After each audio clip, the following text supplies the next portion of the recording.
Chapter 81.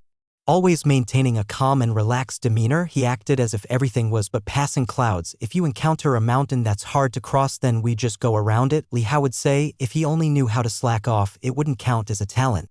But this time in Songyu City, Li Hao single-handedly defended the city and slew the great demon, earning remarkable achievements, yet he remained low-profile and unostentatious as though it were a minor incident. Just this quality alone put him leagues ahead of Li Yun and the others. Even those two princes, who feigned composure, couldn't compare to Hao in Li Yuan's eyes. Moreover, even though he was at the 15 Li realm, Li Hao never boasted. If he had been like Li Yun, spreading the word everywhere, the whole world would have likely known by now. Everyone seeks fame, but Li Hao says fame and wealth are burdens. When Li Yuanzhao first heard this, he felt as if struck by a revelation, even though he didn't understand completely. He just felt it was awesome. That's precisely why Li Yuanzhao liked to follow Li Hao around, not for anything else. He just simply loved to learn. Teacher, where is Li Hao? At this moment, Li Yun noticed the absence of Li Hao beside Li Yuanzhao. He knitted his brows, a sudden unease gripping his heart. Could something have happened to him? Li Hao Su Yehua glanced at the empty space next to Li Yuanzhao, a complex look flashing through her eyes. She said, he was an exceptional case and has been admitted to the Black and White Hall. What? At her words, the whole Alpha Academy erupted in uproar. The noisy chatter instantly became like a bustling market, with everyone jostling and asking why and how. In the crowd, Jiang Ye's originally smiling face suddenly fell. Even as a prince, he had not been an exception, and yet the son of the Li family was given an exception? His face darkened, but recalling the earnest teachings of his instructor back in the palace, he regained a calm expression, yet inside, he seethed with fury, unable to fully conceal the shadows in his eyes. Teacher, Jiang Yi spoke up. And suddenly the rest of the noise seemed to quieten down. Why was he accepted as an exception? Jiang Yi fixed his gaze on Su Yehua. Su Yehua, perceiving the prince's inner wrath, thought to herself that if he had reached the 15 Li realm, no, even the divine travel realm, he could have been accepted as an exception, yet her face remained serene. With a smile she said, Li Hao's cultivation level is above all of you, and he has distinguished himself with top-grade merit during the assignment in Songyu City. Thus, to teach according to his aptitude, he was granted early admission to the Black and White Hall. If he were to remain here, we teachers wouldn't be able to instruct him, and he would simply be taking up one of your spots on the martial arts ranking. Upon hearing this, everyone looked at each other in astonishment, all bewildered. Li Hao's cultivation level was higher than theirs. Could the other party have already attained soul inheritance? But what's this about top-grade merit? Li Yun and Li Jining were also full of question marks. Equally bewildered, the two looked towards Li Yuanzhao. Both had been to Songyu City, so why hadn't Li Yuanzhao made any notable achievements? Seeing Li Yun and his sister's gaze, Li Yuanzhao just smiled subtly, feeling secretly thrilled. Want to know? I'm not telling you. After all, Hao had told him not to publicize it. When he asked why, Hao simply said he wanted to enjoy a few more days of leisure. However, the incident at Songyu City was too significant to be kept secret for long. Li Yuanzhao was very much looking forward to it, wondering what expressions this brother and sister and the others would have once they knew of Hao's cultivation level. After their uncle, their Li family would once again make a name for themselves across the world. Thinking of that scene, he could hardly wait for time to pass faster, for the news from Songyu City to spread. Meanwhile, in the Black and White Hall of Tan Palace, Palace Master Song Yufeng sat in the hall. The tea before him had lost its steam, gone cold. Yet he sat there entranced. Forgetting to sip beside him, Shen Yunqing, Zhao Zheng'en, and many other elders of the Tan Palace were present. With only a few absent due to other commitments, Song Yueyao also sat on a chair at the back. Just like everyone else, scrutinizing the youth before her, Li Hao felt the gaze of the people around him. Like they were watching a monkey, somewhat helpless. It had been more than 10 minutes, and no one had spoken. In that time, he thought he could have painted 2 pictures. I'm very happy that you all let me enter the Black and White Hall directly. But I do not like this waste of time. Li Hao cleared his throat and spoke humbly and innocently. The gazes from Song Yufeng and the others, resembling those who observe monkeys, finally began to wane in intensity. Li Jining of the Li family, who had fallen from grace a decade ago, had startled the world. A 19-year-old achieving the immortal status was unheard of. It was a pity that they never got to see his face while he was alive. But now, seeing this 14-year-old at the 15 Li realm made them unable to help themselves from observing closely, wondering if he really had some unusual features or supernatural limbs. Being mere mortals, how did this young man cultivate? Song Yufeng observed carefully for a long time, growing increasingly astonished. He had stealthily probed Li Hao's cultivation level with his breath, but found he could not see through it with his own realm. He struggled to scrutinize, a sign that the young man must have cultivated some secret technique to conceal his cultivation level, and to a profoundly deep level at that. It was known that such techniques often offered minimal enhancement to direct combat abilities. Yet here was Li Hao at only 14, spending time on such a superfluous skill, and still reaching the 15th realm with his cultivation level. His talent was perhaps a bit extraordinary. Back when the emperor had conferred a name. Indeed, the emperor's vision was accurate. Palace Master Song Yufeng thought to himself, and his reverence for that grand figure seated on the dragon throne grew deeper in secret. You have reached the 15th realm. With such talent, even Gontao Palace would be suitable for you to enter as a disciple.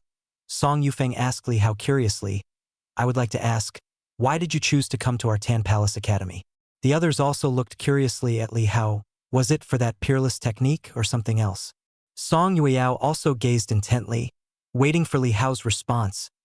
The reason. Li Hao thought back to that day and said nostalgically, I guess it was that morning when I just wanted to eat a piece of Mianyu fragrant crisp. Everyone? What?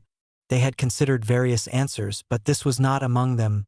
What in the world was Mianyu fragrant crisp? A piece of crispy snack? The reasons why people wanted to enter Tan Palace Academy were many. For revenge through martial arts, for fame, for carrying on a family business, for padding their resume, but they had never heard of someone doing it for a deep-fried crispy snack. Silence fell in the hall. After a moment, Song Yufeng came to his senses and said with a bitter smile, that fragrant crisp must be really delicious, ma'am. Li Hao's expression turned serious, and he spoke with some enthusiasm. If you get the chance, you must try it. Remember to look for the right sign.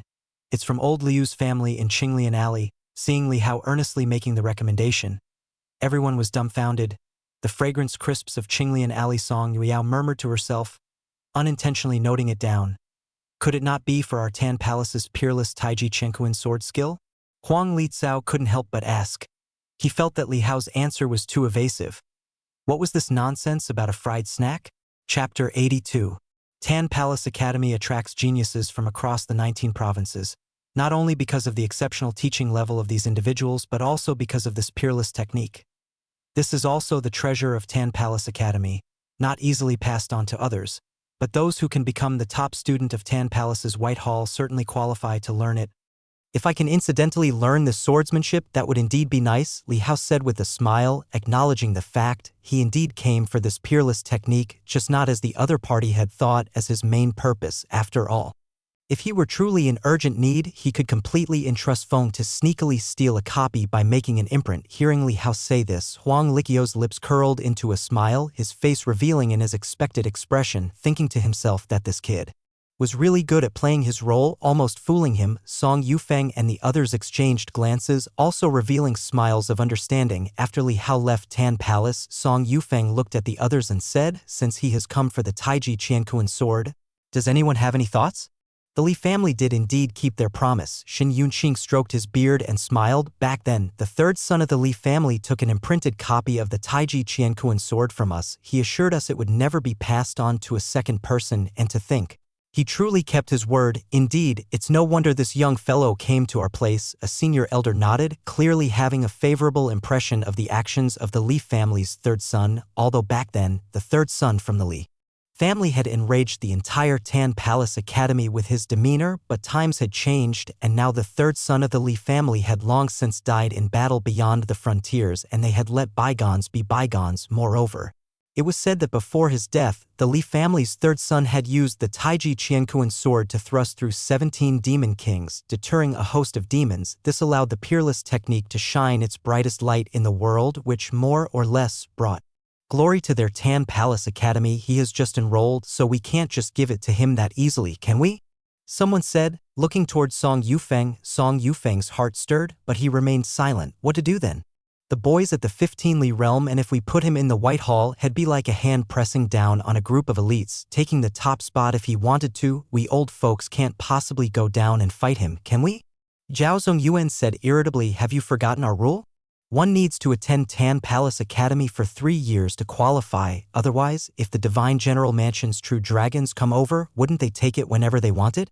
The elder said, that's true, but to have him stay here for 3 years would be a waste of a genius time, wouldn't it?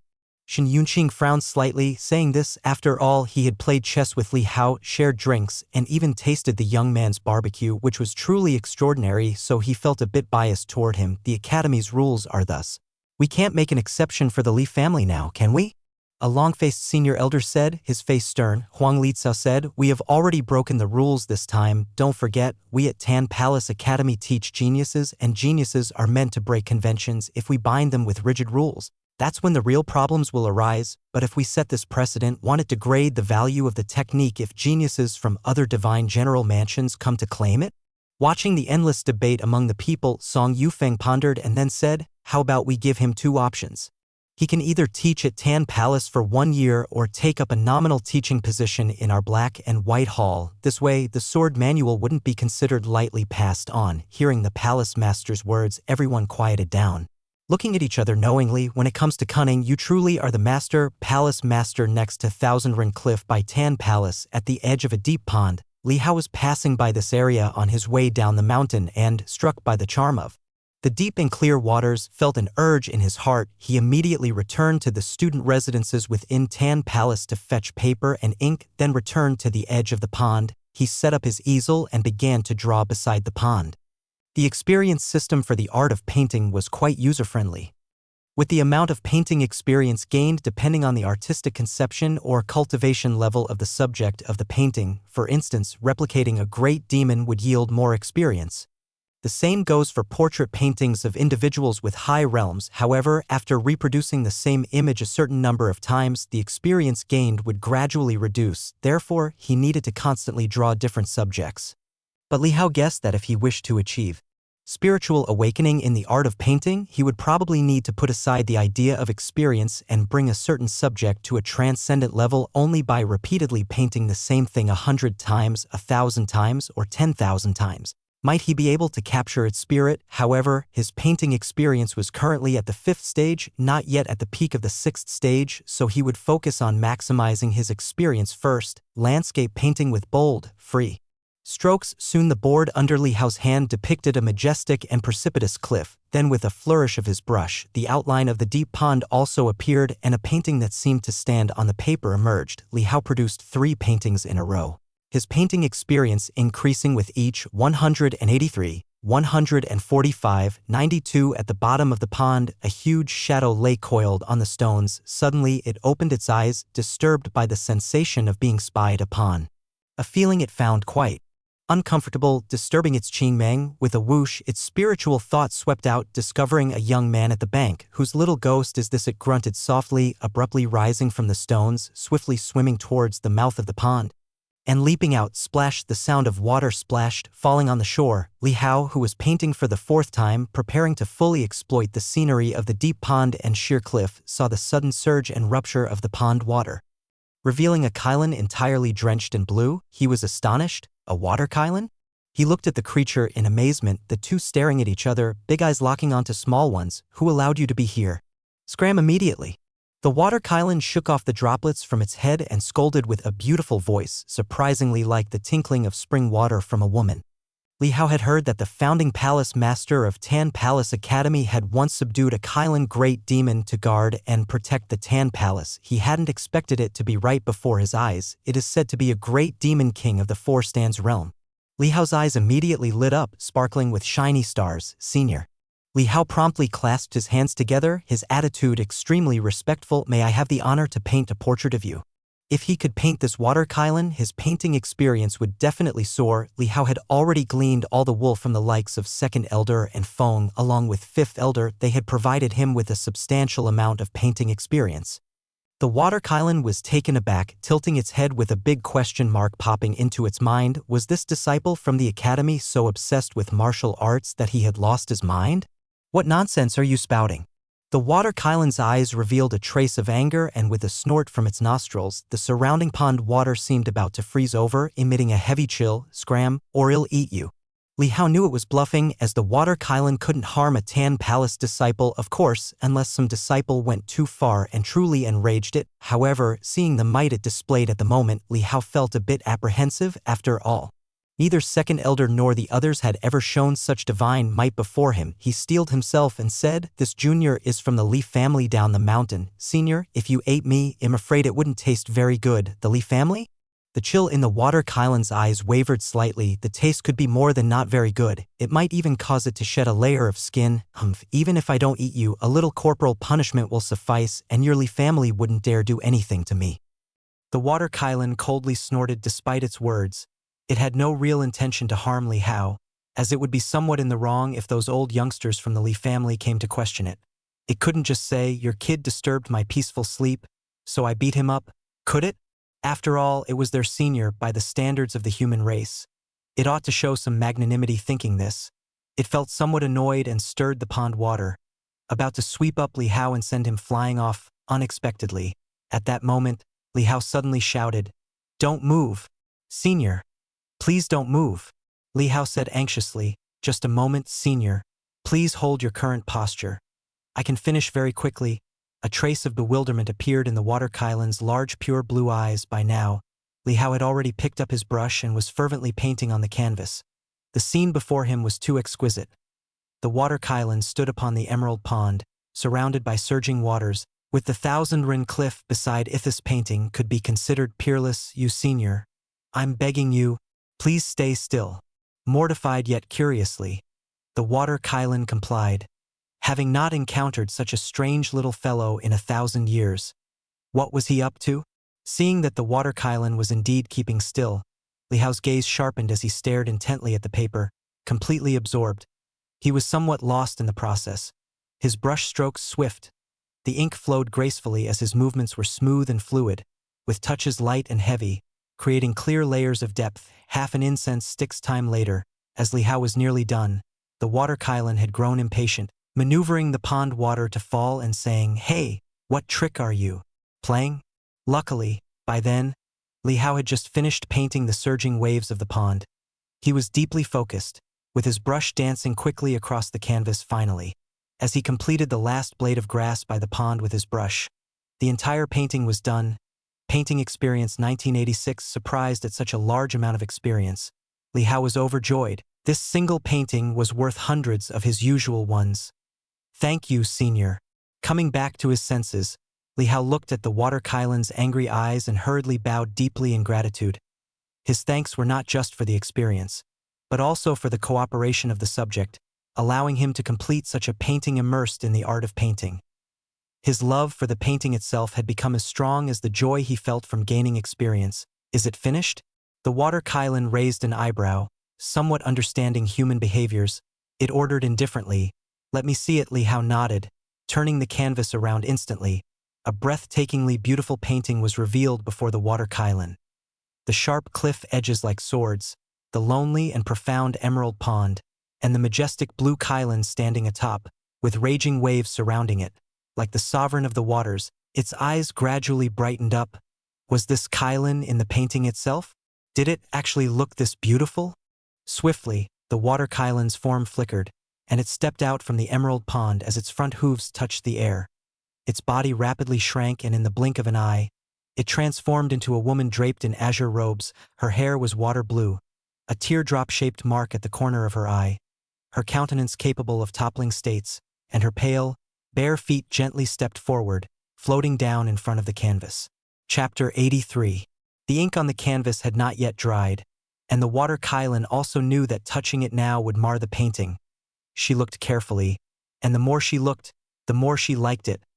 The impatience that had been stirred in her heart had already dissipated like smoke and clouds. Her beautiful eyes turned to Li Hao. "Did you paint this for me? Do you like it, Senior?" Li Hao saw the delight in her eyes and couldn't help but breathe a sigh of relief, smiling as he said, "If Senior likes it, then it's a gift to you." The water Kylan revealed a smile, making the whole cold pond seem much brighter. She laughed lightly. "I didn't expect to find such a skilled painter among humans. You've done a remarkable job. It almost feels like I'm standing on the paper myself. As long as Senior likes it, painting is not just about copying. It's an artistic enhancement, like adding a filter, naturally making it look good." Li Hao looked at her and asked softly, "Senior, how about I paint a portrait of you in your present human form?" This time the water Kylan did not reject the idea. Instead, she showed interest and looked at Li Hao. Can you still paint? As for painting, if Senior cooperates, I can paint all day, Li Hao said with a smile. All right, then paint another one for me to see, the water Kylan agreed. Good, Li Hao quickly agreed, seeing it as a rare opportunity to reap benefits. Senior, please stand by the edge of the pond, slightly to the side. Yes, just like that. Li Hao had her strike a side pose, which, combined with her stunning beauty, made her resemble a wistful and gentle woman standing by the emerald pond. He swiftly began to draw, after a stick of incense had burned down. The second piece of art was completed. Painting experience 1738. The experience had hardly diminished, mostly because transforming into a new form presented a different posture. Li Hao quickly handed the painting to her. The water Kylan glanced at it, and her eyes immediately lit up. The woman in the painting was sorrowful and melancholic, exuding a transcendent loneliness and purity like a water lily detached from the mundane world. This is actually me. The water Kylan felt that the woman in the painting looked much better than how she perceived her real self, and the tinge of sorrow in her features. Could it be the true reflection of her heart? Alone in the cold pond, 1,000 years of solitude. The Tan Palace was a place of humans and not her own in these bustling human cities. Her loneliness seemed even more profound gazing at the painting. She gradually became entranced seeing her absorbed. Li Hao did not speak to disturb her. Instead, he quietly tidied up the canvas, and then once more, he captured her enraptured appearance in an era without photographs. His paintings could capture moments in time. Li Hao thought that most people would probably like them soon.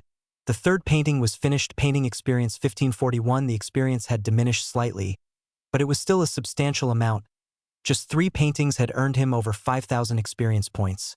A veritable windfall.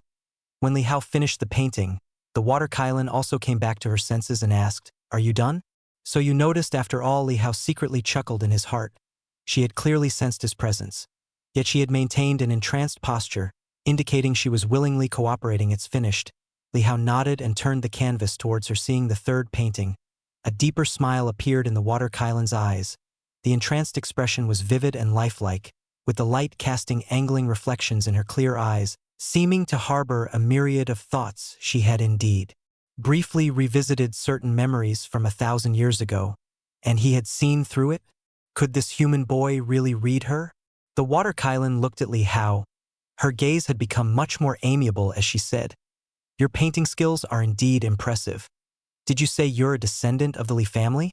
"Yes," Li Hao nodded. The water Kylan, intrigued, said, "The divine general mansion Li family is famous throughout the land, but as I know, the family rules are stringent and all clan members are martial artists. How do they allow you to dabble in such minor arts?" "The art of painting is not necessarily a minor art." Li Hao smiled slightly. "Moreover, cultivating and painting do not interfere with each other, as there are always times when one tires of practicing." "Oh?" The water Kylan raised an eyebrow.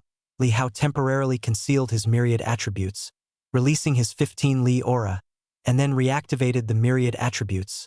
The water Kylan was momentarily stunned, her eyes widening in astonishment as she looked at Li Hao. 15 Li? Yet his blood and bone essence looked so fresh and tender. "Senior, since we have some free time today, why don't I continue to paint a few more pieces for you?" Li Hao offered with a smile. The water Kylan glanced at the paper in her hands, which she had forcibly dried out, and nodded. "That's fine." Li Hao inwardly smiled and promptly had her stand again by the edge of the emerald pond to continue painting. Soon, one painting after another was completed. After painting 11 canvases, the painting experience for the 12th had increased by only 351 points. Although it was much less than before, compared to painting other subjects, it was still considered generous. "Let's stop here for today." The water Kylan took the latest painting, glancing at it, her face beaming with a bright smile. "Are you dissatisfied, Senior?" Li Hao, who was about to continue painting, asked. The water Kylan shook her head. "Today my appearance is too plain. Your painting skill is so exquisite. I should dress up a bit more for your next painting." Li Hao was momentarily at a loss for words, thinking that the love of beauty is something everyone shares, but he hadn't expected even the great demon king to possess it. Feeling that her look for the day wasn't pretty enough, but Li Hao thought she was already beatific. "All right, then," Li Hao did not insist, as there were plenty of days ahead. What's your name? The water Kylan asked. Li Hao, the water Kylan, appeared slightly surprised. That name seemed a bit presumptuous, and it would fit better if Li Hao belonged to the royal family. Senior. Your name? Li Hao asked, not missing the chance to bond. Chapter 84. I take my surname from the first palace master. My family name is Song. The water Kylan smiled and said, My name is Song Choma. Song Choma. Li Hao nodded slightly and said, Senior Choma, the next time I'm free, I'll come to visit you again. How should I call for you then? Just gently touch the pond water, and he'll know, Song Choma said with a smile. Li Hao remembered this and nodded. Till we meet again. Senior Song Choma waved lightly, turned around and drifted away, taking along about a dozen paintings back into the emerald pond. The paintings were covered by her power like a membrane, keeping the water from touching them.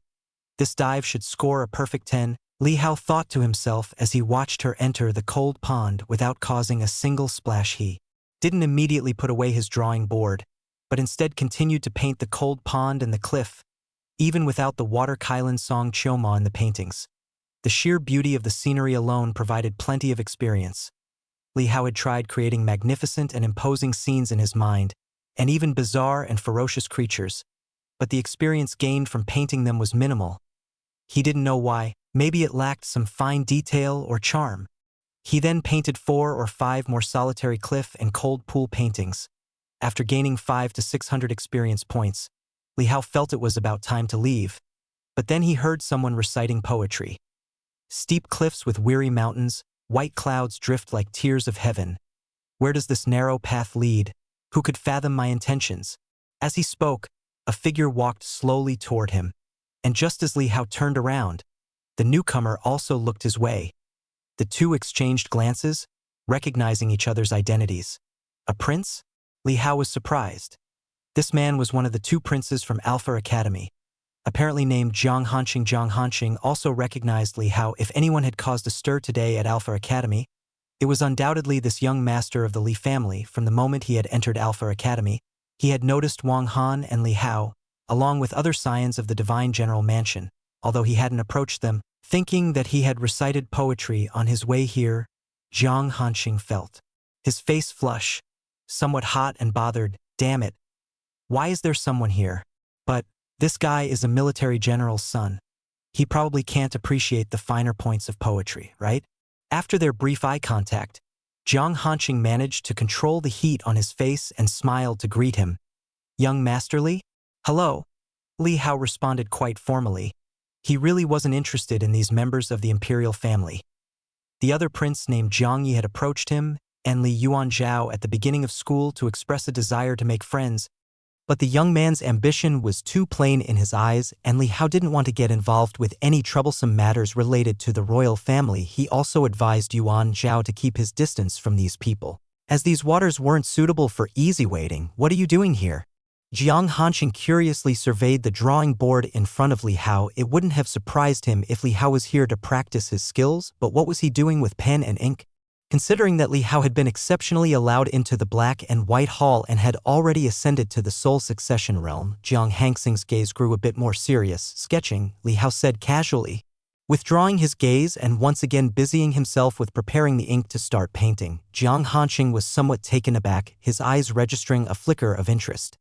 He had been secretly observing this young master of the Li family back at Alpha Academy. After all, this name was given by his own emperor father. He had heard his mother mention this from the time he was born. Upon meeting him at the academy, he couldn't help but pay extra attention. Li Hao's actions had indeed been extraordinary initially.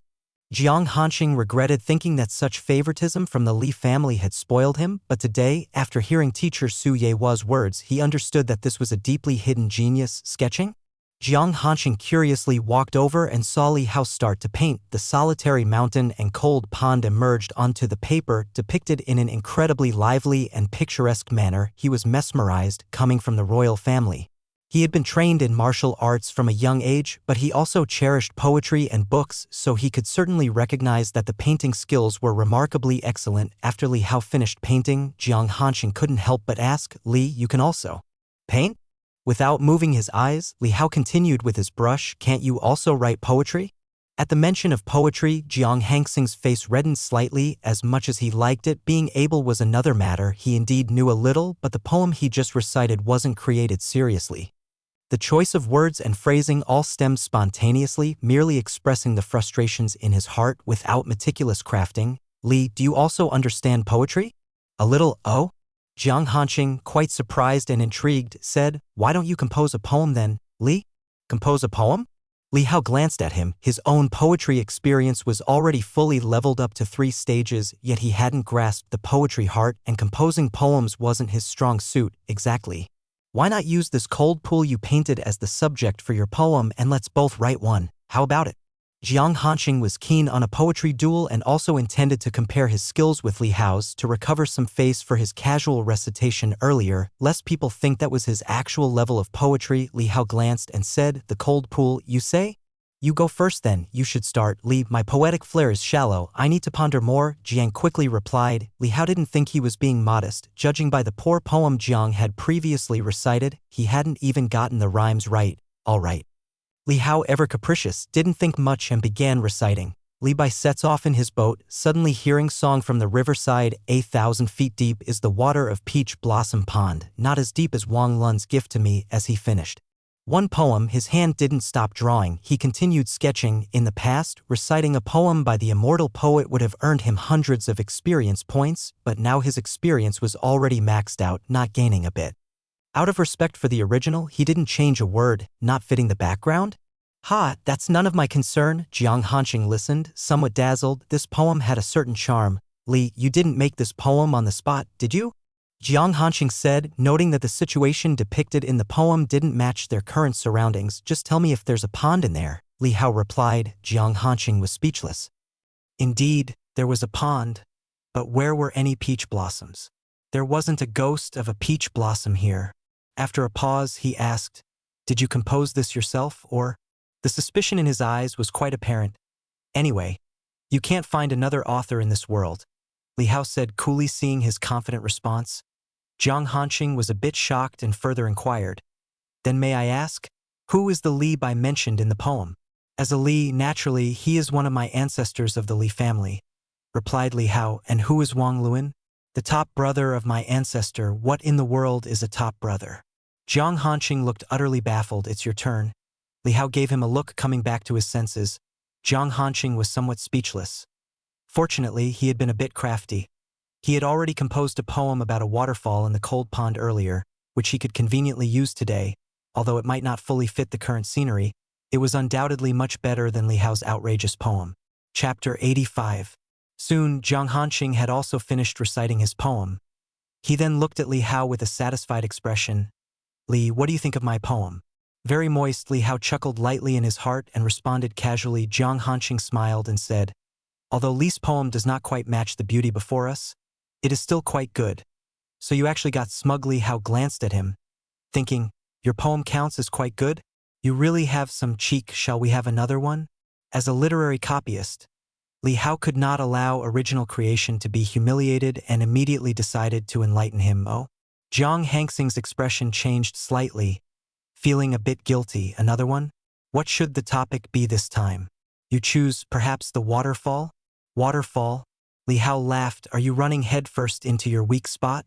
Fine. Li Hao agreed immediately, then stopped writing, looked up, and effortlessly recited a poem, viewing the waterfall at Mount Lu. By the time he recited from a leap of 3,000 feet, it seems as if the Milky Way has descended from the heavens. Jiang Hanqing was already stunned, his face full of astonishment with wide-open eyes.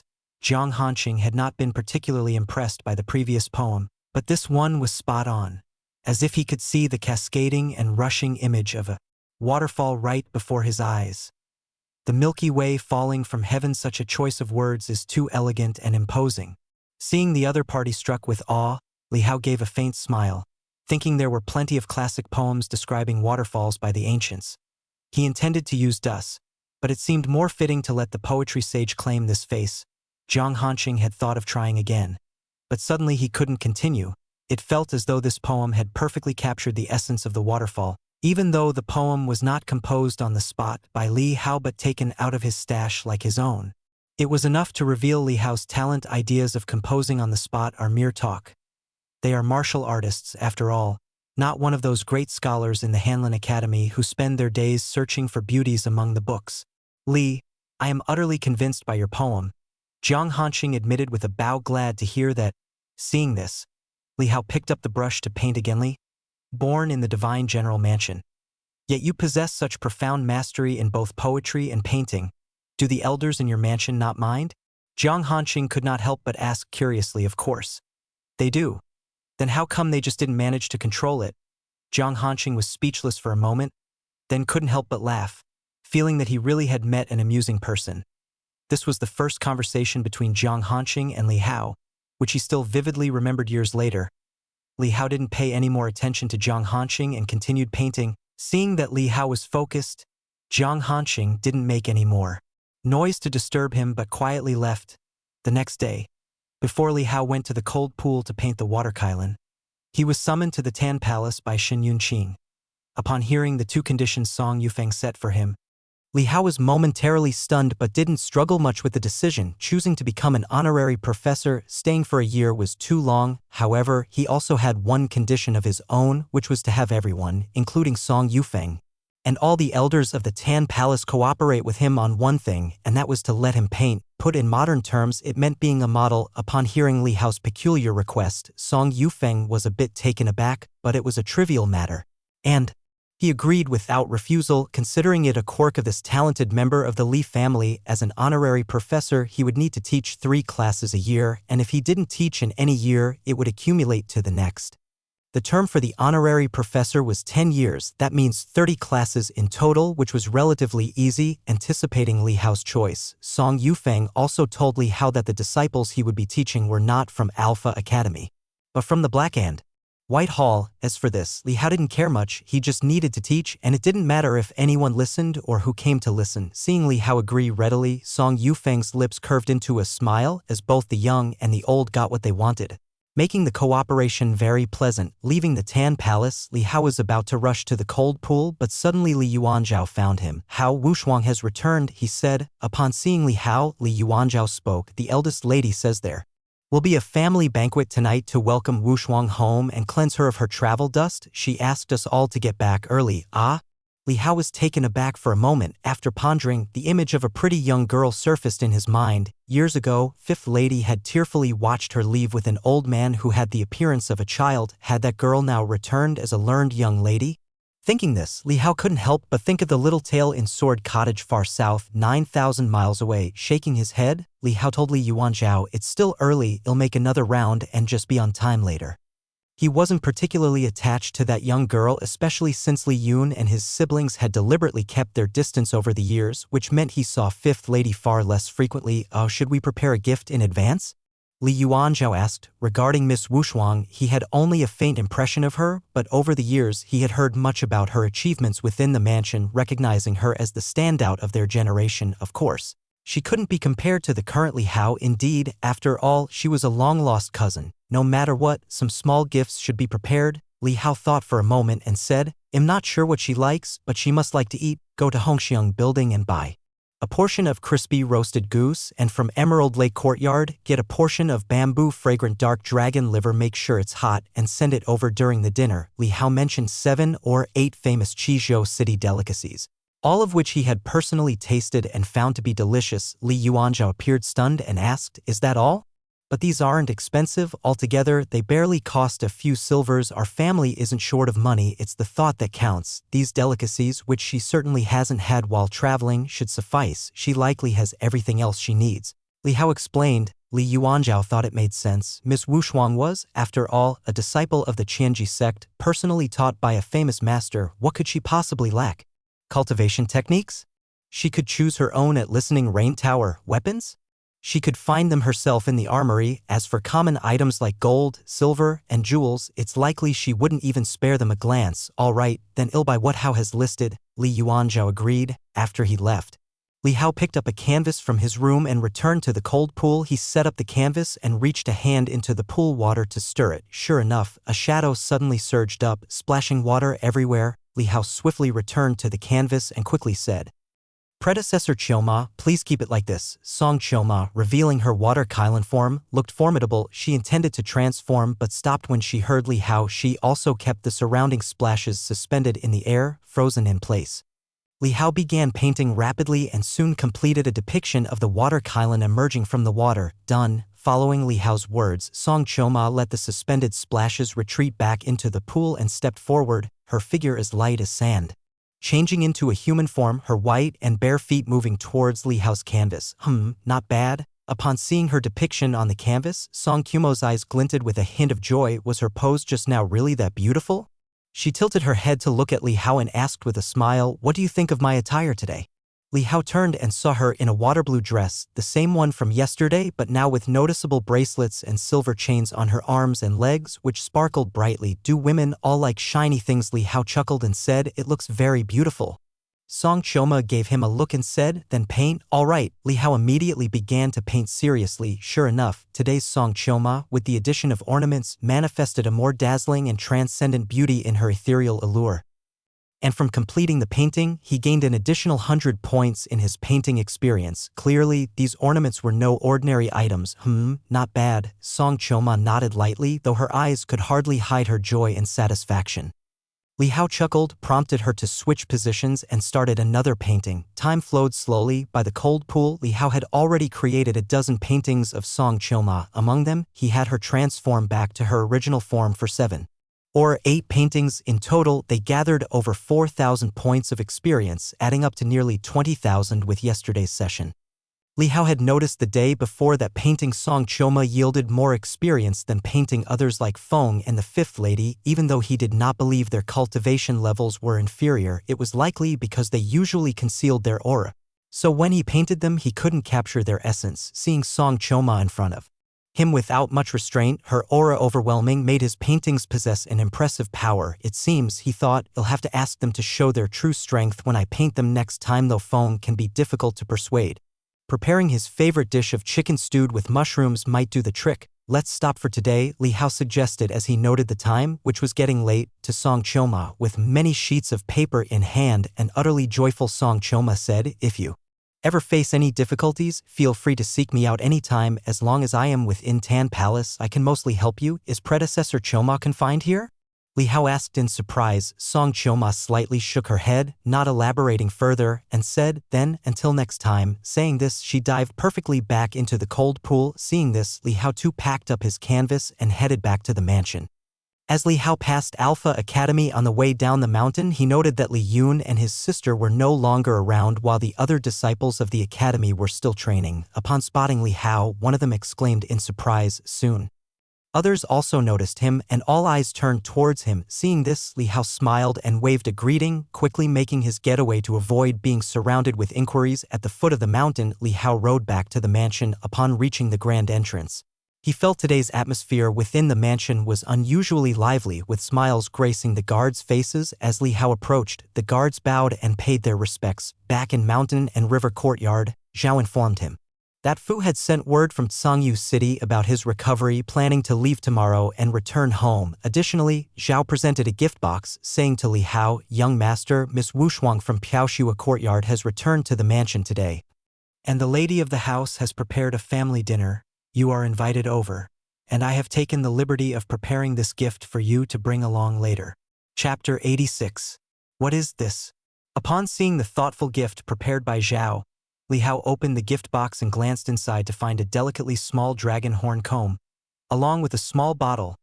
Li Hao picked up the small porcelain bottle and shook it, prompting Zhao to hurriedly say, "Inside is the soul-casting elixir, which can increase divine soul power. I've heard that Miss Wushuang has already reached the divine travel realm, so she must have a use for it." Zhao really is considerate and thoughtful. Li Hao couldn't help but praise. He was familiar with the soul-casting elixir. It could be consumed by those in the divine travel realm, with each pill increasing the travel distance by about 100 meters. A person could consume up to 10 pills before reaching the maximum limit, beyond which no more could be absorbed, and the accumulation of 10 pills was a kilometer. This was equivalent to surpassing 4 or 5 years of hard cultivation. The only downside was, since the elixir-assisted divine soul differed ever so slightly from one that was self-cultivated, it would not be noticeable in common battles. However, in a clash between top experts, it could become a flaw. This was what Jianghu martial artists often said. Relying on medicinal pills for improvement might lead to an unstable foundation, making the body too light. Li Hao was unable to absorb the effects of medicinal pills, and thus consuming them was ineffective for him. Even if he could, he would not choose to use them, for he had heard that his second uncle and Feng never relied on elixirs. At most, they would consume spirit food with rich energy to enhance their physical strength and vitality, because the second uncle and Feng were not body refiners, nor would they expend effort in body refinement, so relying on external things to increase physical strength was harmless and only beneficial to them, while they remained pure and untainted by any medicinal influence in their cultivation realm. Zhao gave a slight smile, knowing that Li Hao didn't take this matter to heart. With earnest concern, he advised, "It's been many years since your return.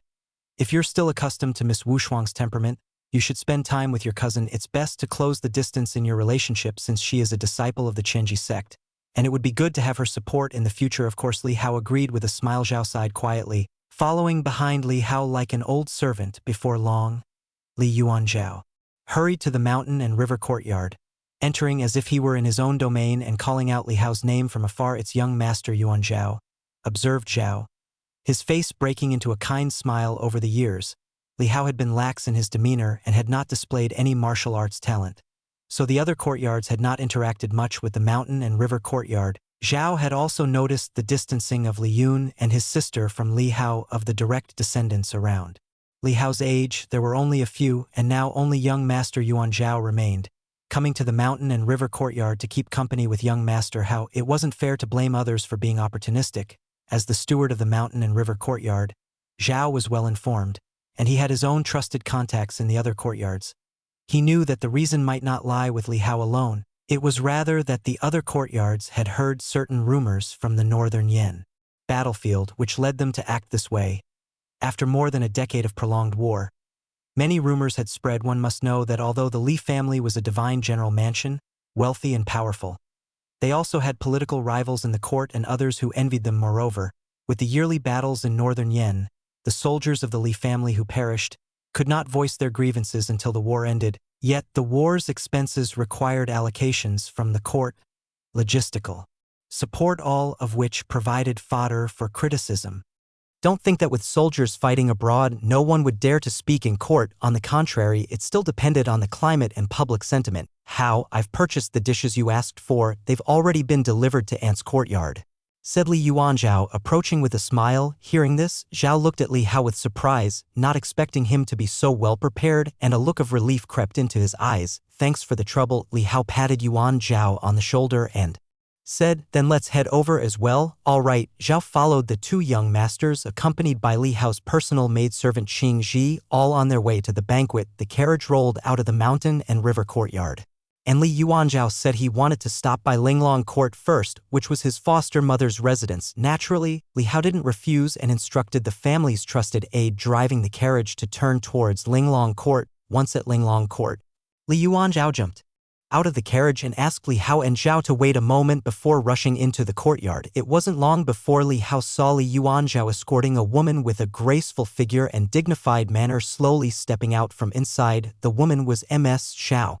Named Xiao Yujing, her ancestors had produced a supremely powerful martial artist in the Four Stands realm. Her husband, the fourth son of the Li family, had been called to the battlefield on their wedding night, having to leave his new bride in their nuptial chamber to rush to the frontier. Tragically, he never returned. From then on, Ms. Xiao could only live in widowhood, childless as well. Therefore, after Li Yuanzhao was orphaned, the matriarch decided to adopt him into the fourth branch of the family. As Li Hao and Zhao waited in the carriage, Ms. Xiao's normally furrowed brows sank into a frown. As a child, Li Hao remembered being held by Ms. Xiao, who had seemed warm and kind.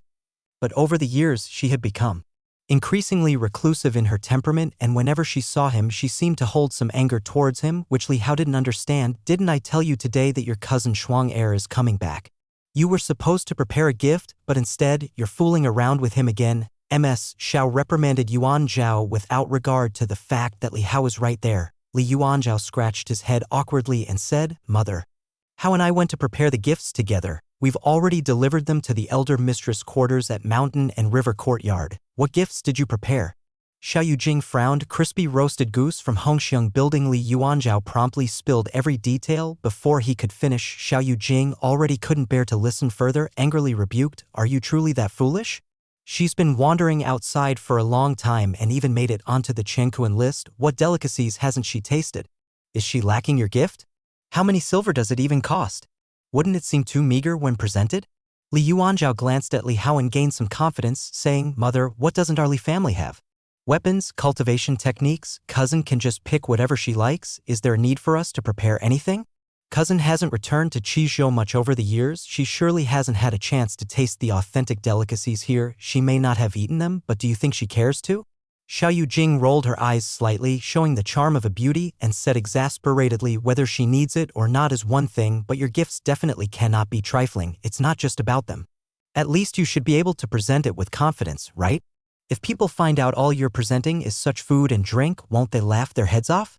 With that, she looked towards the carriage and immediately caught sight of a gift box next to the curtain, scoffing, "Look at this, what is it?" Zhao, upon seeing her misunderstanding, hurriedly said, "Madam Xiao, this was specially prepared by this old servant out of concern that young Master Hauer might come across as impolite, for him to offer to Miss Shuang Air, humph." Xiao Yujing turned to Li Yuanzhao and said, "See? You treat others like Hao, but they might not truly regard you with the same heart, leading you around in merry circles, ignorant and foolish, while they secretly prepare a generous gift. Now you come empty-handed, with nothing at all. What will you present when you see your cousin?" Li Yuanzhao opened his mouth slightly, looking wronged as he said, "But that was prepared by Zhao, for how it's not Hao's fault you."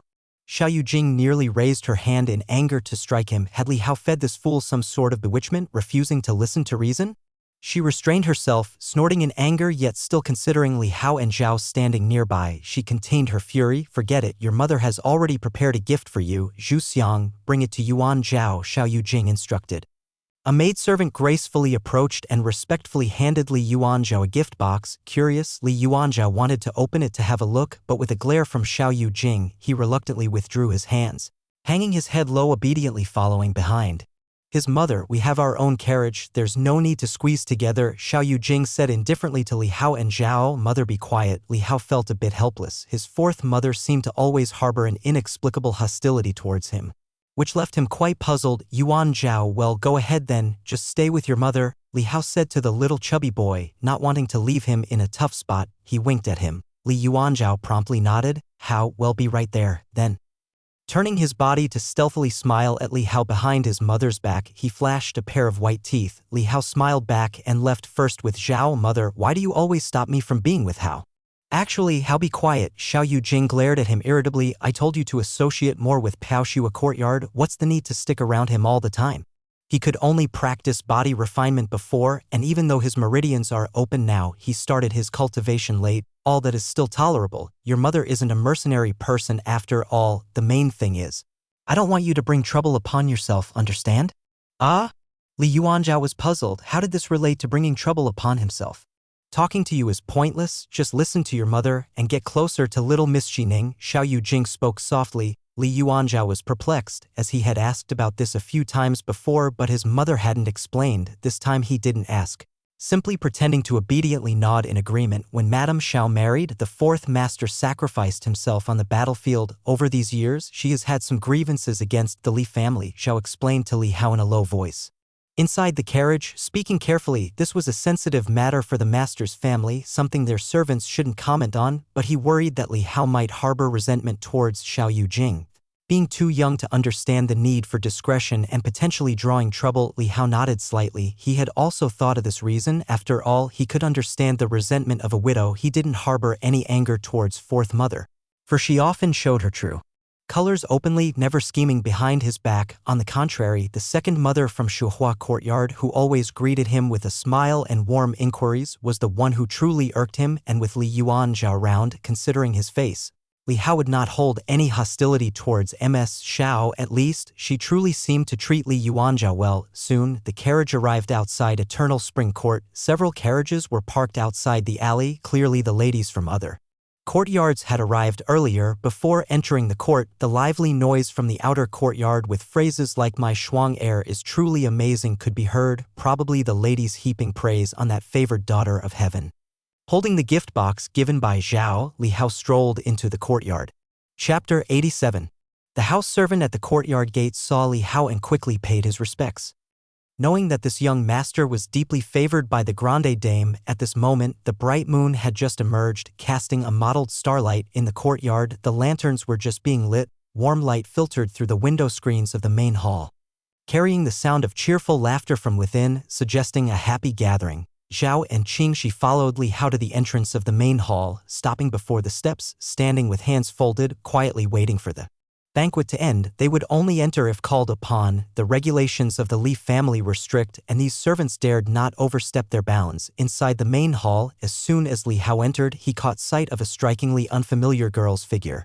She appeared to be about 16, the age when a girl is like a bud ready to bloom. Yet, the girl was already about 1.7 meters tall, with a slim and graceful figure, and her eyes were as calm as a frost lake, possessing a serenity not found in her peers. Faintly, Li Hao could still discern the rounded lines of her childhood cheeks, but now that the girl had grown up, her facial contours were even more delicate and beautiful, like a flower about to unfold. She was wearing an oyster-white dress, pure and elegant, with the shimmer of sequins sewn amidst the folds of the gauze, giving off a casual yet extremely luxurious look that, coupled with her refreshing temperament, made her seem like a fairy emerging from the mist. Clearly, this was Li Wushuang. Besides, Li Hao also saw, sitting beside his long-lost cousin, Li Yun and Li Jining, brother and sister, but at that moment they were all eyes cast downwards in respect, hands properly placed on their laps, their faces bearing silly, happy smiles amidst the adults' praise and laughter, their gazes occasionally drawn to their elder sister beside them. Their eyes shone with hope and brightness at the sight of her lustrous figure, filled with envy and joy. This scene reminded Li Hao of 5 years ago when they first came to Mountain and River Courtyard, listening to stories with their little faces propped up in their hands, just as well behaved. It's no wonder Shuang Heir has reached the divine travel realm at such a young age. Achieving divine travel at 15, such talent already ranks her among the top prodigies, and it's very likely she'll step into the 3 immortals in her lifetime. At the end of the ladies' seating, 9th Madame Jiang Xianu spoke in a soft and delicate voice. She was Li family's 9th son, Li Junye's fiancé-to-be, and also a princess of the royal family. Seeing 9th Madame, Li Hao's eyes also couldn't help but show a measure of solemn respect. 9th Madame was the youngest among the ladies, only 32 this year. Li Hao heard from 2nd Master that when she was a child, due to some matter, she had lived in the Li family for a time, and it was then that she met the 9th uncle. The two shared a childhood like sweethearts, separated as they grew up, but later when the 9th uncle was free-ranging outside, establishing himself in the world, he met 9th Madame again, and their affection for each other blossomed, leading to a private vow of marriage. With 9th uncle being highly talented, also the true dragon of the previous generation of the Li family, Emperor Yu did not obstruct this union, granting them their betrothal. Unfortunately, though the marriage was settled, 9th uncle wished to earn his achievements before the grand wedding, to marry 9th Madame in a glorious ceremony. Little did anyone expect that after only 2 years in the army, he would die on the battlefield, causing the marriage, so close to the wedding date, to end abruptly. To the regret and lament of many, originally with 9th uncle dead, the marriage would naturally come to an end. After all, one couldn't expect the princess of the royal family to live as a widow, could they? But 9th Madame, with deep affections, declared she would wed only the 9th son of the Li family in this life. Thus, after causing an uproar in the imperial palace with the emperor, she eventually arrived at Qinzhou holding 9th uncle's gown and armor, completing the marriage ceremony that the groom could not fulfill, becoming 9th Madame of the Li family. This romantic tale was well known throughout Qinzhou in the mansion. All the ladies showed great respect to 9th Madame Jiang Xianer, including 2nd Master and 5th Master. When mentioning this princess of the royal house, they were filled with affection. This was not about status, but purely about the bond of love. Li Hao, hearing 2nd Master recount this story for the first time, was also deeply moved. In this era, the carriage travels slow. Lifetime is only enough to love one person. A lifetime is also only enough to remember one person, unlike his era, where with a simple swipe on a device, a heart could change 80 times in one night. 9th Madame is too kind, said Li Wushuang to Jiang Xianer with a slight smile. To others, she might not show much expression, but towards the wife of her 9th uncle, she also held great respect in her heart. Hao Heir has arrived. At this moment, He Jianlan, seated at the center of the hall, saw Li Hao, and her smiling face revealed an even warmer smile as she beckoned. Come, sit down. It was then that the others also noticed Li Hao. Jiang Xiener turned back to glance at him and gave a gentle smile. Quite amiable, Li Hao responded with his own smile. Over the years, he had interacted with all the family's wives, but only the Grande Dame and Ninth Madame made him feel most at ease and comfortable, approaching the table and seeing 2 dishes he had earlier asked Yuan Zhao to purchase. Li Hao smiled and then handed the gift box he was carrying to his cousin. I heard Wu Shuang was coming back and prepared a small gift especially for you. I hope you like it, cousin. Li Wu Shuang's gaze swept over the gift box as she took it, her expression unchanging. Thank you. With that, she moved to place the gift box on the gift table behind her. Lu Yurong, sitting beside He Jianlan, caught sight of this and teased with a smile. Shuang heir, why don't you see what Hao has given you? In all these years, aside from food, he hasn't really given gifts to anyone else. He Jianlan said evenly, we're not in need of anything, and the delicacies Hao sends are all made by him personally, which is the most precious gift. Chapter 88. That is true, Lu Yurong said with a smile and a nod. Jiang Xiener turned her head to Li Hao and said with a smile, Hao heir, come sit. It's been a long time since I've had the pastries you make. If Ninth Mother likes them, I will make some for you tomorrow. Li Hao readily took a seat and said with a smile. While the two were speaking, Li Wushuang slightly frowned. She initially had no interest, but given that second mother had spoken in such a manner, if she didn't take a look, it would seem as though she didn't care enough. She casually opened the gift box and saw the porcelain bottle and dragon horn comb inside. Just as she had thought, common items. Li Wushuang shook her head secretly and with less interest, prepared to close it. Yet Lu Yurong chuckled softly and said, Hao heir has really put in the effort. The craftsmanship of this dragon horn comb is exquisite. You must have spent a lot of time on it. What's inside the porcelain bottle? Soul-casting elixir, Li Hao said with a smile to her. Li Wushuang's eyebrows slightly rose as she closed the lid of the gift box and placed it on the side gift table, saying indifferently, Do you think I need such pills? Though her voice was gentle, the atmosphere suddenly turned much colder. This sentence was a difficult one to respond to. Need it? That would plainly say that her talents are lacking and she needs to rely on pills. Don't need it? Then why send it at all? Li Hao was taken aback for a moment but soon appeared somewhat helpless indeed. Giving gifts is a troublesome matter. Shuang heir Lady Gao Qingqing, seeing that the tone of her child was off and that the family banquet was to celebrate her, naturally didn't want any unpleasantness to occur and tried to ease the situation with a smile. Hao heir also meant well. You haven't seen each other for so many years and he doesn't know what you like. The dragon horn comb looks very good. And as for the pills, if you don't need them, just keep them. Li Yun, who had been behaving properly and appeared very obedient, suddenly adopted a somewhat wild posture upon seeing Li Hao, as if he felt it was somewhat shameful to show such obedient behavior in front of Li Hao. Seeing that Li Hao seemed to have been put in an awkward position, Li Yun immediately leaned back tactically and, mimicking Li Hao's usual indifferent expression, huffed, Li Hao, do you know that my sister is a 9th-grade warrior, a top-notch prodigy?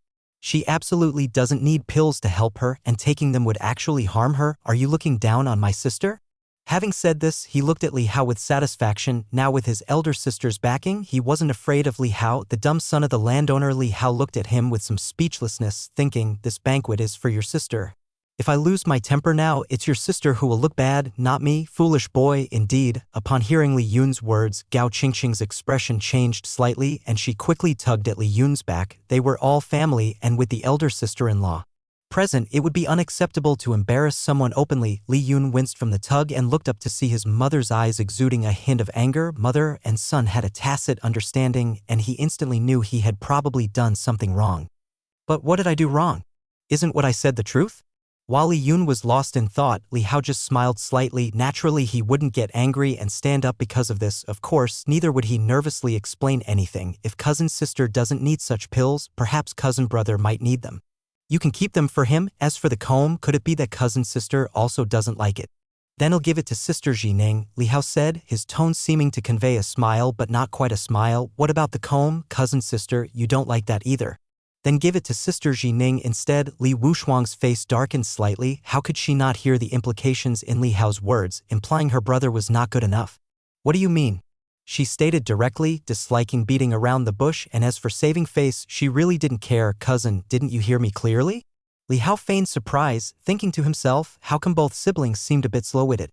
Li Wushuang's eyes narrowed slightly, wanting to explode, but Gao Qingqing coughed in time to interrupt, saying, Shuang heir, Hao is still young and doesn't know about your situation. He intended well by giving you the soul-casting elixir. Why are you taking offense at your cousin? Jiang Xiener, sitting next to Li Hao, smiled charmingly. Shuang heir, if you don't like it, I'll make it up to Hao on your behalf later. Yes, Shuang heir, it is the thought that counts from Hao. Li Yurong hurried to console. Li Wushuang glanced at Li Hao, said nothing more, but casually took the gift box and placed it on the gift rack behind her. At that moment, footsteps approached from outside, followed by the voice of Li Yuanzhao calling. Li Hao turned his head and saw fourth mother and Yuan Zhao had also arrived. Hearing Li Yuan's voice, Xiao Yujing, who had just calmed down, flared up again. You brat, whom do you greet first after entering? To those unaware, it seemed as if you were here to celebrate with Li Hao. As much as she seethed with anger, with many people in the main hall, she couldn't publicly scold her son, so she hurriedly approached with a smile. My sisters and younger siblings, I'm late, is this Shuang heir? My, it's been years and you've grown so tall and beautiful in the blink of an eye. Qingqing, you really have a lovely daughter. A few words quickly livened up the atmosphere and drew people's attention away, covering up Li Yuan's impoliteness. Li Hao sat at the table with a smile on his face. These ladies, none of them were easy to deal with. Li Yuanzhao greeted Li Hao, and with a knowing glance between the brothers, they understood that the earlier incident had not caused any misunderstandings, and Li Yuanzhao also relaxed, smiling as he handed his gift to Li Wushuang. What is this? Li Yurong asked with interest. Cousin, you'll know if you open it, Li Yuanzhao said, not knowing what his mother had put inside. But he was clever enough to respond with a smile. Li Wushuang frowned slightly, feeling somewhat helpless but still opened the gift to look. It turned out to be a sharp, short dagger. It's actually the renowned dagger Han Xiang. Gao Qingqing immediately recognized it and looked at Xiao Yujing in surprise. Sister-in-law, this is a famous divine weapon. It's said that it can even pierce the body of an immortal demon king. Xiao Yujing smiled. It's Yuan Zhao's heartfelt gift. As long as Shuang heir likes it, that's what matters. Regaining her composure, Gao Qingqing said to her daughter, Aren't you going to thank your cousin? Li Wushuang's eyes also showed a hint of brightness, as she rather liked the dagger. Although she used a sword, she still had another hand carrying it with her for close combat. When a sword could not be wielded, the dagger would be as handy as a short sword. Thank you, cousin, she said with a gentle expression, softly expressing her thanks. Li Yuanzhao waved his hand and laughed, then sat down next to Li Hao. Before long, the third and eighth ladies also arrived one after another, and soon everyone was present. He Jianlan, knowing that Li Wushuang had just returned to the mansion and did not like crowds, had not asked the concubines from the various courtyards to come over, so all those present were from the main family branches. Although there weren't many people, it was more in line with Li Wushuang's preference. In addition to the ladies, Li Wushuang's father, Li Xuanli, also returned from Zen meditation mountain deep within the mansion. He appeared to be in his 40s, with an air of scholarly elegance about him. He had been seriously injured on the battlefield years ago, but fortunately, compared to his brothers, he had managed to come back in one piece. Surviving a grave injury at the hands of demons was no easy feat. After all, the men of the Li family were prime targets for the great demons on the battlefield, and once injured, they would be voraciously attacked by demons. After all, the Li family had defended the borders for years, slaying countless demons and accumulating just as many grudges to the demon race, other than the Wang family. The four families of the Divine General Mansion were all mortal enemies, despised by the demons who wished nothing more than to consume their flesh, drink their blood, and sleep on their skins. Chapter 89. Li Xuanli came over and first paid his respects to Madame He Jianlan with a slight bow.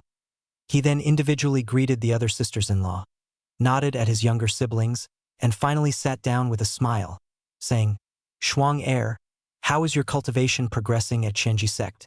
I heard you've made it onto the Chen list. Not bad. Upon hearing her father's praise, Li Wushuang's expression remained calm. Li Yun, sitting by her side, had his eyes shining brightly, revealing a rather proud demeanor, while Li Jining also looked at her elder sister with sparkling eyes, seemingly viewing her as a role model.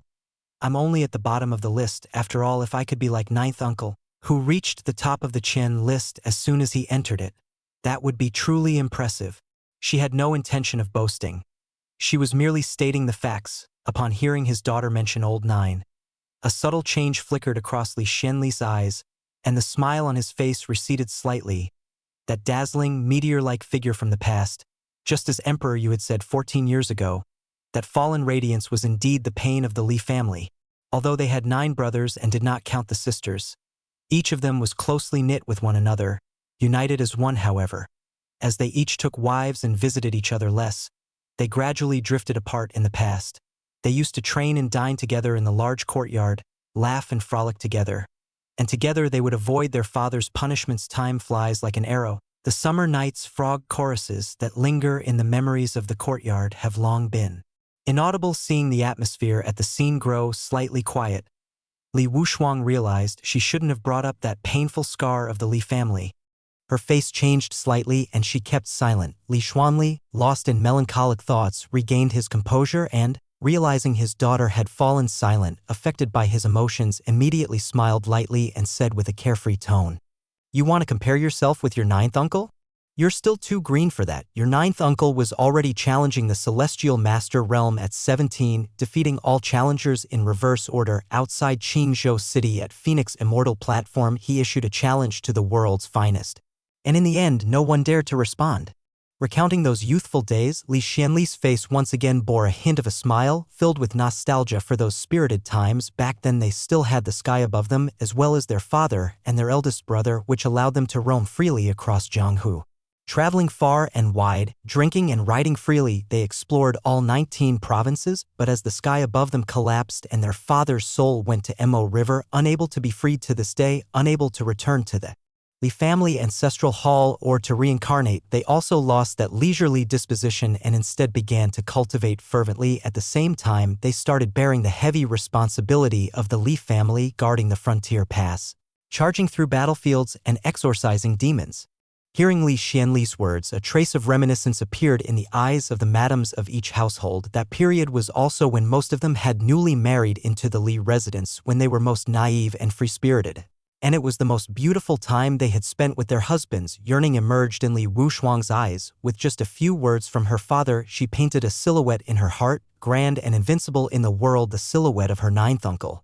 The one she had heard about proudly since childhood, to challenge the world, such a commanding presence. How many in this world can achieve that? Li Hao, however, inwardly sighed, such a prodigy, yet died young, a truly regrettable loss. The food is getting cold, let's start eating first. In the end, it was he, Jianlan, who was the most rational, pulling back her thoughts and saying with a smile. Everyone chuckled and started to help themselves, calling on each other to eat. These dishes are good. During the meal, they talked about other things, no longer touching on those sentimental memories, seemingly reaching an unspoken agreement. On this matter, Li Xuanli tasted a few dishes and exclaimed in appreciation, "Shuang Air, it's not often you come back. You should try this bamboo fragrant dark dragon liver. It's quite good. It's the same taste from over a decade ago, not changed a bit. Your father hasn't had it for many years either, oh?" Li Wuxuang, who had maintained a cool demeanor until now, revealed a trace of a daughter's playful nature at this moment, curiously picking up the dish and tasting it carefully. It really is good." Li Wuxuang smiled, showing her teeth. Li Xuanli looked at his eldest sister-in-law and said with a smile, "Eldest sister-in-law has put a lot of thought into this for Shuang Air. The bamboo fragrant dark dragon liver from Emerald Lake Courtyard is a unique delicacy of Qizhou, and I almost forgot its taste after such a long time." He Jianlan smiled faintly, glancing at Li Hao, who was concentrating on his food, and said, "It wasn't me who prepared it, but Hao Air and Yuan Zhao who bought it together. They said that since Shuang Air had been away for many years, she likely hadn't had Qingzhou delicacies, so they specially bought it for her." Li Xuanli was momentarily stunned, then looked at Li Hao and Li Yuanzhao on the other side. "Did you two buy this?" Li Hao glanced at him, harboring great respect for his warrior uncle, and nodded. Li Yuanzhao smiled and said, "Uncle 5, Hao knows food best. The delicious dishes you just praised were all Hao's idea for me to buy. There are still several more coming up." "Oh." Li Xuanli, surprised, naturally remembered Li Hao, the 7th brother's only son with Qingqing. He had attended the boy's 100-day celebration. Later, he heard the child was a cultivation cripple. But it seemed he had somehow managed to unblock himself, or perhaps his second uncle had thought of a method to help him. In any case, he was able to cultivate again. But it was a pity that he had missed the opportunities for foundation establishment and blood melting. His aptitude was inevitably inferior to others, and starting late, he had wasted valuable time, feeling pity. His gaze softened when he looked at Li Hao. "Hao Air, that's very thoughtful of you. I heard your father is about to return and the war in northern Yen has ended. The report has been submitted to the court and I believe you'll see him soon. As he spoke, he addressed his daughter, Shuang-er. Aren't you going to thank Xiao Hao? This thoughtfulness is no less important than any other gift. Li Hao felt moved by his uncle's words, which seemed to carry a hidden meaning since he had arrived later than others, and now spoke as if he had been observing the situation with spiritual thought from the start. He developed a favorable impression of this discerning Uncle 5, out of consideration for the other party. Li Hao no longer dwelt on the incident just now and pretended as if nothing had happened. At this moment, one more glance at Li Wushuang would have likely made the latter embarrassed. On the other side, Li Wushuang's expression had turned sour upon hearing her aunt's words, and now, listening to her father's, she suddenly found the dragon liver in her mouth difficult to swallow. She glanced at Li Hao only to see him picking up food as though he wasn't waiting for her gratitude. To her, this attitude seemed aloof and somewhat arrogant. Her face turned cold and she put the half-eaten piece of dragon liver from her bowl back onto the table, reaching for another dish as she said, "Dad, I've already thanked him, and also, I don't actually like dragon liver that much, it's too greasy." Li Xuanli was taken aback and his expression abruptly darkened. He put down his chopsticks and stared at her, saying, "Shuang-er, I've taught you since you were little to be honest and forthright. You've just come back. What do you have against Hao-er? Just because he gave you a bottle of elixir?" At this point, he no longer concealed that he had been paying attention to the situation all along. As he became angry, the others at the dining table also involuntarily stopped eating. Gao Qingqing knew her husband's temper and also found it strange. Shuang-er had never been like this before. However, the atmosphere was now stiff, and if she were to ask her daughter to apologize in front of everyone in the room, it could possibly damage the child's self-esteem. Jianlan saw that the situation was becoming awkward and gently said, "Xianli, don't be angry with Shuang-er. She just came back. Shuang-er, do you have some kind of view towards Hao?" Li Wushuang hadn't expected her father to scold her publicly, and she instantly felt an inexplicable sense of grievance. She had been away from home for so long, and before she had even had a chance to spend time with her father upon her return, he was already scolding her on behalf of an outsider. She bit her lip and glared at Li Hao. "That's something you should ask him about. Taking advantage of my absence, he bullied my younger brother. Dad, you've been healing on Zen Meditation Mountain, so you don't know about it, HM?"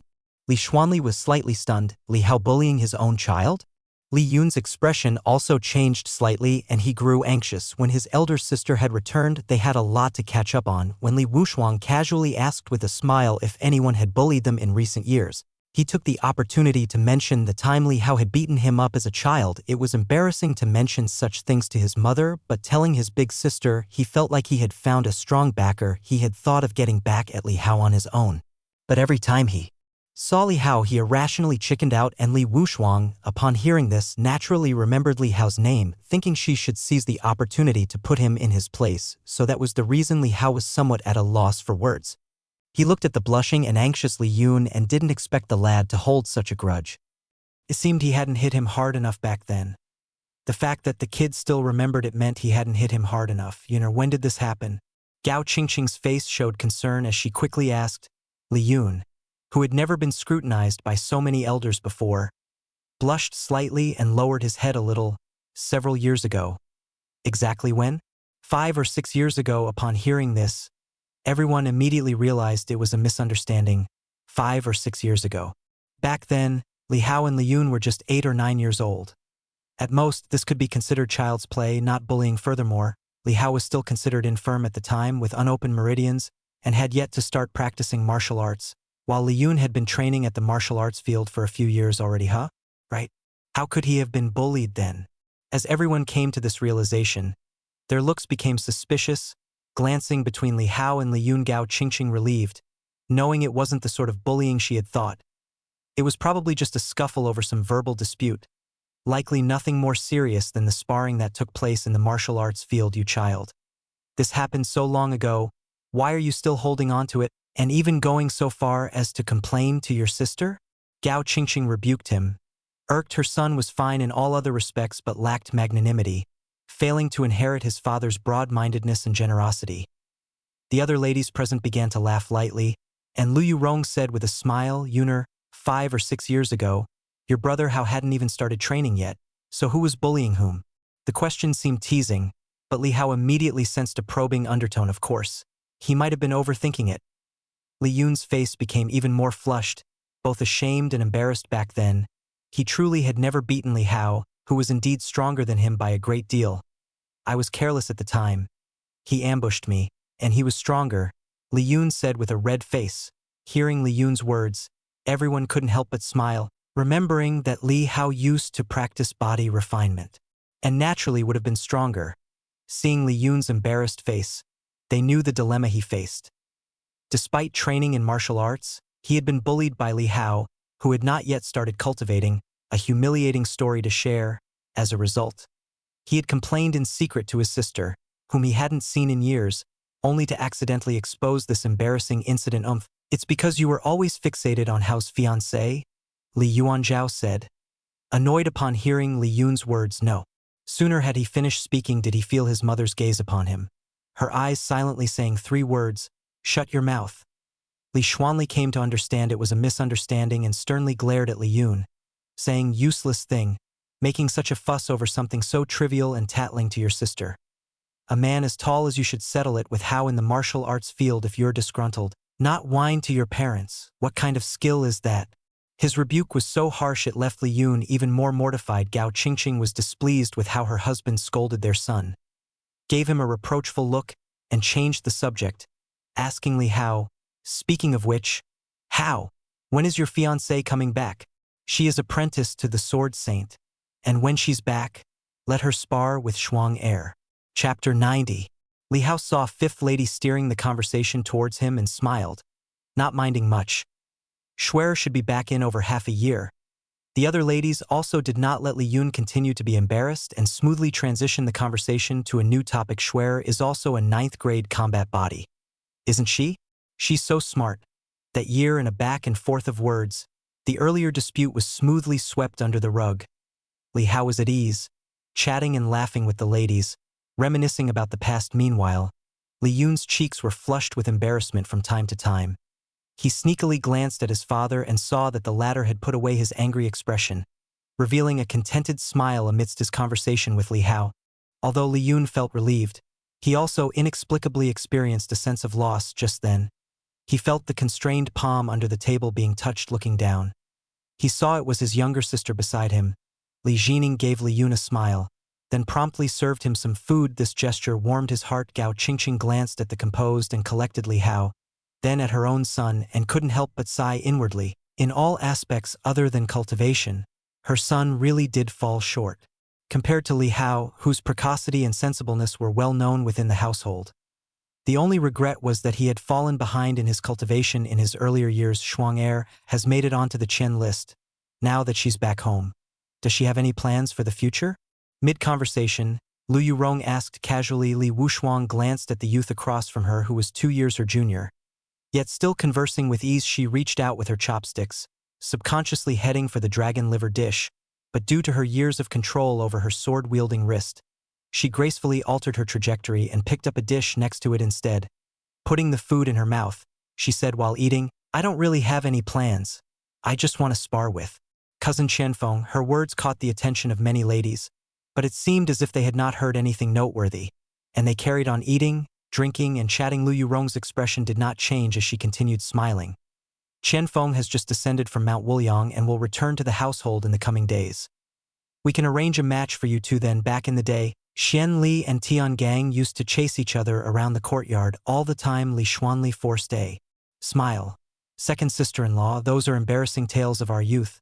Please let's not bring them up." The banquet gradually came to an end as the night deepened. The 7 or 8 dishes that Li Yuanzhao had bought, along with the other subsequent dishes prepared by the eldest lady, were all brought to the table in sequence and finished off. Li Wushuang also ate quite a bit, unaware of which dishes were purchased by Li Hao, simply finding them delicious. Li Hao naturally had no interest in revealing the truth, since it was a one-time affair anyway.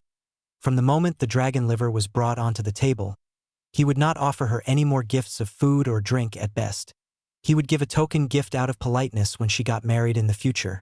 After having their fill, everyone gradually left Eternal Spring Court, and there were no further conflicts. Li Hao bid farewell to the ladies and returned to Mountain and River Courtyard with Zhao and Qingji. On the other hand, Li Xuanli led his wife, daughter, and son back to Piaoshua Courtyard. Once the 3 children had entered the house, Gao Qingqing pulled her self-absorbed husband aside on the small path at the back, reproaching him. How could you speak about Yuner like that at the table just now? He's your child, and so is Shuang Er. She's only just returned. And you speak of her that way, hurting the children's feelings. Li Xuanli was taken aback, thought for a moment, and sighed. It was their fault to begin with. As for Yuner, let's not talk about him now. He's too timid. If this continues, he'll hardly achieve anything great in the future. And Shuang Er, too, although she has been following the Thousand Mechanism Taoist in her studies and has made good progress in her cultivation level, why is she still so rash? She's devoted to protecting her brother. Isn't it good for siblings to be close? Gao Qingqing retorted irritably. Upon reflection, Li Xuanli smiled and agreed. That is true. Yu Gao Qingqing was at a loss for words. The men of the Li family were indeed all brutes. Li Xuanli sensed his wife's discontent and said helplessly, I can't very well criticize Hao Er, can I? 14 years ago, when the seventh brother had just finished his military campaign, I happened to be injured those few years. Otherwise, the affairs of Northern Yen would have fallen to me, but the seventh brother took over instead now, after many years of campaigning in Northern Yen. Both he and Qingqing have endured hardships, you and I understand. How can I possibly reprimand his son here? Gao Qingqing was at a loss for words, naturally aware of the reasoning. Li Xuanli continued, besides, Hao Er did nothing wrong. You saw at the table too, how clever he is, conversing with the elders so eloquently. Without showing any timidity or disrespect and not being offensive. To have such a temperament at such a young age is truly rare. It's a pity he cannot cultivate, otherwise our Shuang Er might not really hold a candle to him. Just as Gao Qingqing's anger had subsided, hearing his praise and comparison flared it up again. With a flick of her sleeve, she said angrily, then go and be with your precious Hao Er. With that, she went inside the house. Li Xuanli stood there perplexed, with a puzzled expression, thinking, did I say something wrong again? Why is she angry now? Elsewhere, at Shuohua courtyard, Lu Yurong returned to the courtyard and, barely settling on the soft couch, huffed angrily and slapped her palm on the tea table. That girl, who will be married off one day, actually intends to spar with Qian Feng and vie for the true dragon seat. She doesn't realize her own limitations. Although the girl at the table had mentioned sparring, Li Yurong could discern her true intentions. Moreover, the girl's timely return coincided with her ambitions, didn't it? Although the true dragon seat of the Li family had largely been occupied by direct male descendants for hundreds of years, it wasn't entirely exclusive to them. There was precedence for women to hold that position, but that was centuries ago.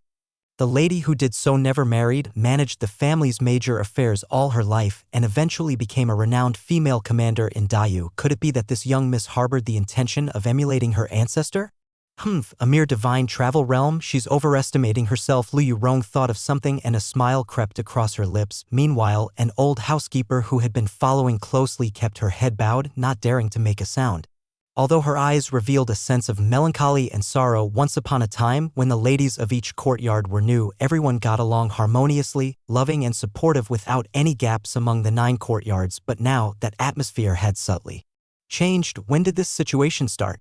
The old servant had served the Li family for many years and could vaguely remember some things. It seemed that ever since the eldest and the third sons of the Li family died in battle, those joyous times had disappeared. The next day, Li Hao was on horseback, waiting on the small path beside the mansion. It wasn't long before the sound of horse hooves approached from behind. Hao, bro, Li Yuan Zhao called out with a smile as he rode up next to Li Hao, and the two of them headed side by side to Tan Palace. Did you eat your fill yesterday?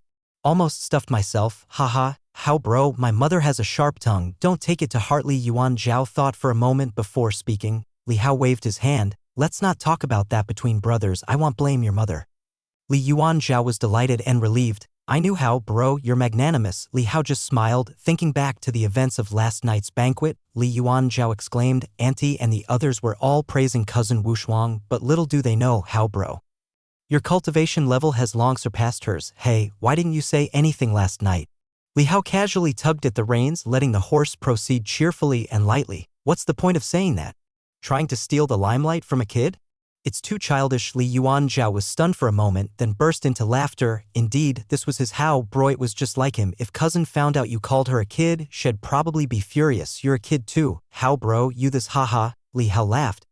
Feeling somewhat helpless, Li Yuan Zhao said, having been accustomed to Li Hao's company since childhood. However, the news of your cultivation will certainly reach Auntie and the others soon enough. Li Hao nodded, unconcerned. Once Fu returns from Tsangyu City in a couple of days, The news will probably spread, the peaceful days won't last much longer. Luckily Sangyu City is in Qi State, the territory of the Xia family with hundreds of cities within the state and the demon calamity not having caused too much harm. The news hadn't made much of a splash. Furthermore, in recent years, the Li family had focused most of their attention on northern Yen, and the remaining efforts were dispersed among other territories guarded by the Li family, which made them less sensitive to news from other areas. Suddenly, Li Hao lifted the reins and the red blood horse, being sentient, came to a halt. Just under the tree shade further down the path stood a figure clad in snow white, unmistakably Li Wushuang by her silhouette. Li Yuan Zhao narrowed his eyes, recognizing her face, and his expression changed. How, bro, it's cousin. She didn't hear what we just said, did she? Whether she heard or not doesn't matter now. Li Hao raised his eyebrows slightly, feeling a momentary annoyance. These youngsters could be quite a headache, but he rode over anyway. When someone is purposely waiting for you, avoiding them is probably futile. As they drew closer, Li Wushuang turned her head, having been alert to Li Hao and the others' approach, her expression frosty. At last night's banquet, with all the ants present, I couldn't be bothered to argue with you, but the way you bullied my brother won't be overlooked. Wushuang, that was so many years ago, and moreover, it was Li Yun who provoked Hao, bro. First, Li Yuan Zhao hurriedly said. Li Wushuang gave him a cold glance. Shut your mouth. Then she turned to Li Hao. You're just a few months older than my brother. The way you bullied him before, today, he'll get back at you on his behalf. You'd better not fight back, or my strikes might not be measured. Li Hao couldn't help but laugh. I spanked that kid's butt. Do you intend to spank mine too? Li Wushuang was taken aback, her face turning frosty. I'm not going to hit your butt. I want to slap your mouth. After saying that, she suddenly charged forward, covering a distance of over 10 meters instantly, aiming to slap Li Hao, who was seated on the horse. As her palm neared his face, Li Hao leaned slightly back and then reached up to grab her hand. Like using taiji to deflect force, he pulled her off balance and, with the power of controlling objects, pressed her onto the horse's back. You. Li Wushuang's pupils shrank in shock, a hint of astonishment in her eyes. Slap my mouth? If it weren't for the fact you're from the Li family, you'd be in for a rough time. Li Hao hummed coldly, then raised his hand and firmly spanked her bottom a few times. Avenge your brother, huh? The truth is, back then I was too lenient.